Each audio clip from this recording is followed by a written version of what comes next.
இன்னைக்கு நான் ஆஃபீஸ்க்கு லஞ்ச் பேக் பண்ண வேண்டிய அவசியம் இல்லை, ஸ்கூலுக்கு மட்டும் பேக் பண்ணால் போதும். அதனால என் பையன் வந்துட்டு, "இன்றைக்கி நீங்கள் ஒரு நாள் ரெஸ்ட் எடுங்க மம்மி, எனக்கு சிம்பிளாக இந்த மாதிரி சினமன் பிரெட் ரோல் எனக்கு ரொம்ப பிடிக்கும், அதை வச்சுருங்க லஞ்சுக்கு, ஃப்ரூட்ஸ் வேணால் கூட வைங்க போதும்னு சொல்லிட்டான். பிள்ளைக்கு நம்ம மேலே எவ்வளோ பாசம் அப்படின்னு நினச்சிட்டு நான் அவன் சொன்ன மாதிரியே அந்த பிரெட் ரோலையும் பேக் பண்ணிவிட்டு அது கூடவே கிரேப்ஸு, ஒரு ஆப்பிள் இதெல்லாம் பேக் பண்ணி அவனுக்கு எடுத்து வச்சுட்டேன். மார்னிங் பிரேக்ஃபாஸ்ட்டுக்கு பழைய கஞ்சி தான் வச்சுருந்தேன். எங்கள் வீட்டில் என்ன சாப்பாடு இருந்தாலும் இவ்வளோ சந்தோஷப்பட மாட்டாங்க. பழைய கஞ்சினா மட்டும் எல்லாருக்கும் ரொம்ப பிடிக்கும்.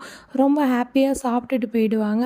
இந்த வெயிலுக்கு இதுதான் நம்மளுக்கு தேவையாகவும் இருக்குது. சைட் டிஷ் கூட எதுவுமே வேணான்னு சொல்லிட்டான்.